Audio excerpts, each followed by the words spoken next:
సమ్మక్క సారక్క జాతరకు రావాలంటే ఫస్ట్ కట్టమైసమ్మ గారిని ఇక్కడ దర్శించుకుని కొబ్బరికాయ కొట్టి మొక్కులప్ప చెప్పుకుని మళ్ళా బయలుదేరి సమ్మక్క సారక్క జాతరకు వెళ్ళాలి. అంటే ఈరోజు బిడ్డ గద్దెల మీదికి రానున్నది. ఈరోజు అంటే ఇక్కడ చూడండి, తీర్థం ఉన్నట్టే జనాలందరూ కూడా ఏది చూసినా రేట్లు ఎక్కువ ఉన్నాయి, కానీ అయినా పర్లేదు. జనాలందరూ కూడా భక్తజనులందరూ కూడా చాలా భక్తి శ్రద్ధలతోటి కట్టమైసమ్మ గారికి మొక్కులప్ప చెప్పుకొని వెళ్తున్నారు, చాలా భక్తి శ్రద్ధలతోటి.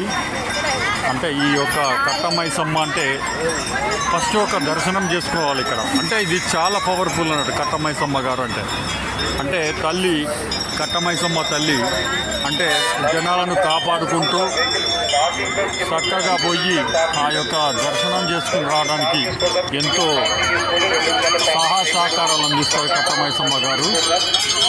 ఆ యొక్క తల్లి దయతోటి చాలామంది కూడా చాలా రకాలుగా మొక్కులు కూడా ఆయన పట్టుకొచ్చిన వడి బియ్యం కానివ్వండి అవన్నీ కూడా అక్కడ వేయడము, పూజలు చేయడము అవన్నీ కూడా జరుగుతున్నాయి. చాలా చక్కగా చేస్తున్నారు ఈ యొక్క పూజా కార్యక్రమాలు. అంటే ఈ యొక్క జాతరకు ఆ తల్లుల దయ ఉంటుంది అందరికీ, ఈ కట్టమైసమ్మ గారిని. ఎందుకంటే ఈ యొక్క కట్టమైసమ్మ చాలా బాగుంటుంది ఈ జాతర అనేది.